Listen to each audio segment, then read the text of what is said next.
Less than a mile from the heart of downtown Miami is one of the bleakest ghettos in South Florida. This is Overtown, a predominantly black, overwhelmingly poor community filled with vacant buildings and people who have no jobs. It is an area riddled by street crime and drugs.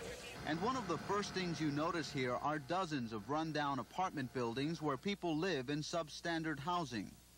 But some buildings in Overtown stand out like sore thumbs. They are owned by slumlords who live miles away from here in expensive homes. And even though they are in violation of Dade housing laws, little, if anything, is being done to repair them. Yes, Inspector. Who? Housing Inspector. For an entire month, our cameras followed Dade County housing inspectors through some of the worst slums in Overtown. Every day, inspectors find hundreds of housing violations in these buildings, some of them serious safety hazards, like this hole large enough for a child to fall through, and ceilings that cave in on tenants. We found people living with no hot water and plumbing that does not work. And we found tenants whose complaints to landlords fall upon deaf ears. The tub is always stopped up, the bathtub, and the sink in the bathroom, it's always stopped up. And for now, about 9 months, we haven't had any hot water at all. No hot water? No hot water, period. Insects, roaches, rats, bugs, flies, they all comes in because ain't nothing there to keep them out. Rats got rats in there about that long. How long have you had that hole in your bathroom? About 7 months. Do you ever call the landlord to come and fix it?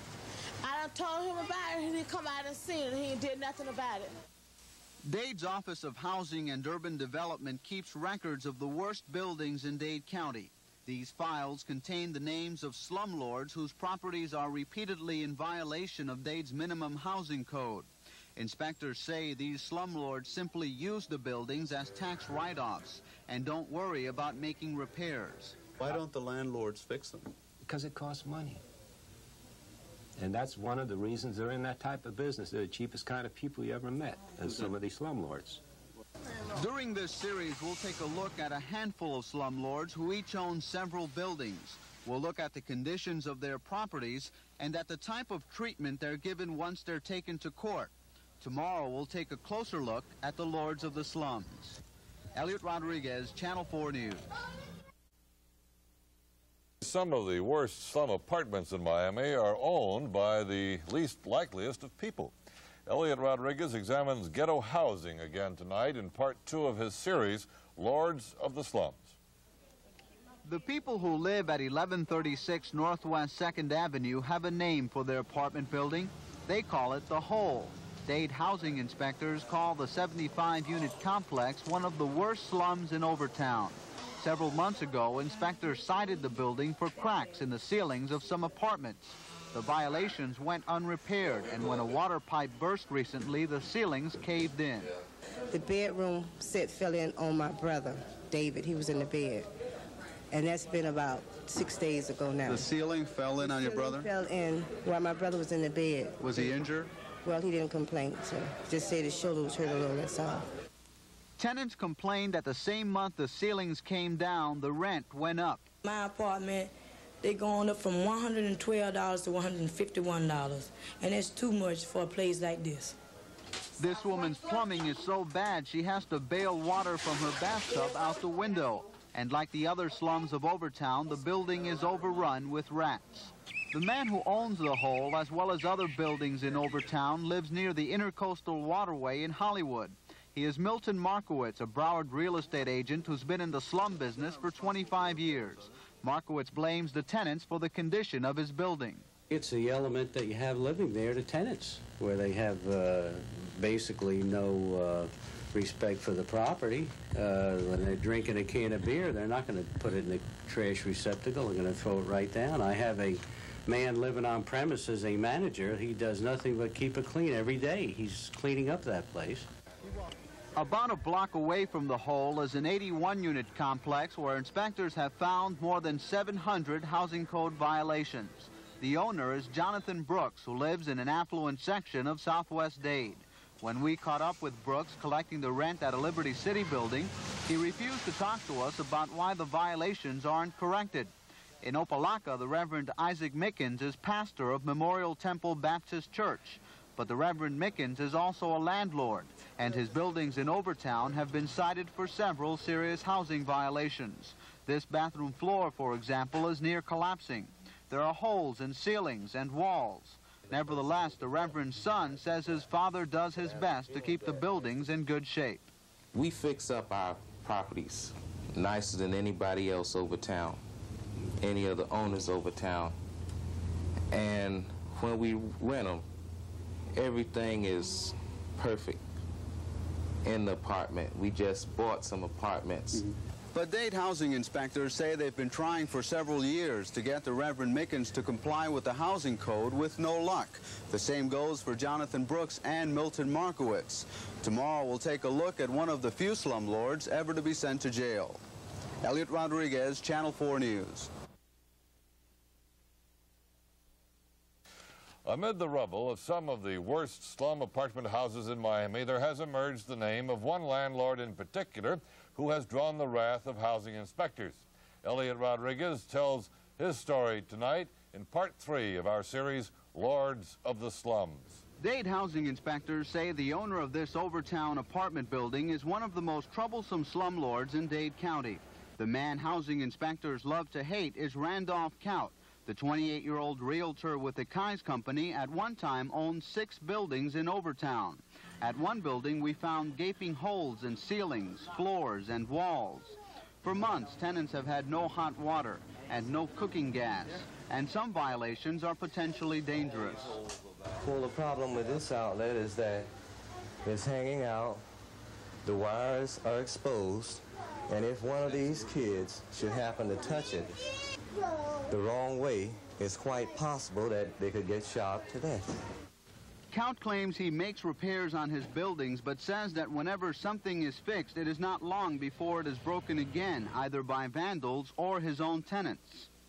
You put in a window one day and the glass is broken the next day. It's not necessarily the tenants that are breaking down the building, but it's the neighborhood that's breaking down. It's what we call street lords. And street lords or street kings are ordering their people to go out there and strip certain buildings. It's a fact that buildings are stripped every day. But Kaut's tenants give a totally different story. He's not cooperative. When you ask him about something, you try to get him to fix something, he has a nasty attitude. He doesn't belong in the public, period, because he has no way of talking to anyone. Because of how you talk to him, he wants to give you some kind of nasty, he has nasty, very nasty. He's not a nice person. He says that he makes repairs and the people break it down. He doesn't do a damn thing. This summer, Kaut evicted 30 tenants after they withheld their rent because of housing violations in their building. Conditions there were so bad, Judge James Rainwater sentenced Kaut to 60 days in jail. That and a 30-day jail term by Judge Robert Deal are under appeal by Kaut, who claims he is being unfairly singled out by housing inspectors. I'm not a slumlord. I don't even know what the word slumlord means. I don't rule over people. I'm not a king. I'm a human being. Those people there are human beings. I don't rule over people. Before Randolph Kaut, housing inspectors could not remember the last time a landlord was sent to jail. Tomorrow we'll see what happens when a slumlord has his day in court. Elliot Rodriguez, Channel 4 News. Tonight, in Part 4 of his look at the Lords of the Slums, Elliot Rodriguez explains why profits continue to outweigh the penalties for ghetto landlords. Almost every day, Dade County housing inspectors are in court testifying against landlords who refuse to repair their buildings. Most of the time, the inspectors leave the courtroom disappointed. They say the problem is the law. Penalties for violating the minimum housing code were established in the mid-1960s. The maximum sentence is a $500 fine and a 60-day jail term. And inspectors say those penalties simply are not enough to force landlords to comply with the housing code. Many of them will say, well, I don't care, I'm not going to fix it up. If I have to pay a fine, which is sometimes only $25, sometimes it's even $500, it's cheaper than having to fix up a building. So I'd rather pay the fine. Do you think that we need to get tougher on the slumlords? Definitely. And although jail terms are on the books, they are hardly ever imposed. In all of 1981, the only landlord to be sent to jail was Randolph Kaut. Assistant State Attorney Robert Brown. In the case of repeat offenders who do not comply, we do ask for jail time. We do ask for the maximum penalty. Depending on the judge, sometimes that is the sentence, sometimes it is not. But in the vast majority of housing cases, no fines at all are imposed. From January until July of this year, 246 minimum housing cases were filed in court. In 123 cases, the landlord repaired the building and the charges were dropped. In 88 cases, the landlords only had to pay court costs. And in 35 cases, the repairs were not made and judges handed down fines, the average being about $500. Well, we can certainly use some stiffer fines through the courts to let these landlords know that they are playing with human lives, and it's not going to be tolerated. Besides having little satisfaction in court, housing inspectors are also fighting the battle of the budget. This fiscal year, funding for housing inspections is being cut in half by the Metro Commission, and 19 inspectors out of a staff of 34 are being laid off. Dade housing officials say there is no way they'll be able to do their job effectively in light of the severe budget cuts. Tomorrow, we'll take a look at some Overtown residents who've taken it upon themselves to make their building a better place to live. Elliot Rodriguez, Channel 4 News. Tonight, in the conclusion of his series on ghetto housing, Elliot Rodriguez shows how the tenants of one rundown apartment complex became the masters of their own future. July 16, 1981, 30 residents of a dilapidated Overtown apartment building are put on the street by landlord Randolph Count. The tenants had withheld their rent because of housing violations in their building, but Count obtained a police order to have them evicted, even though most had nowhere to go. We poor black people, we ain't rich. We don't have nothing. Not nothing. But for almost a month now, the tenants have had something. They are the new owners of the building from which they were once evicted. It all became official on September 14th when Count and representatives of a newly formed tenants association signed the contract closing the deal. The tenants bought the building for $45,000, giving a $3,000 down payment which they raised with the help of church and community organizations. Now the tenants spend almost every day fixing up their property. We felt that ownership would make a difference, that it would change the attitude of the people who live there and who were part owners, and thereby give them something to work for, and it has worked.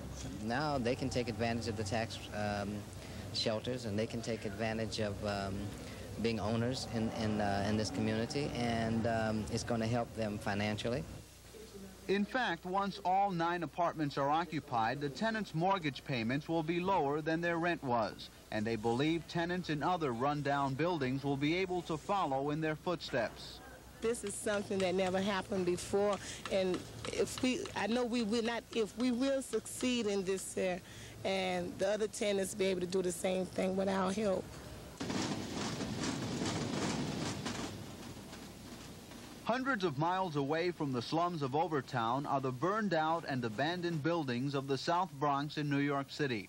These are the results of many years of neglect on the part of both landlords and tenants. Dade housing inspectors say that unless the judicial system gets tougher on slumlords, more and more sections of Dade County will look like the South Bronx. Already the similarities are staggering.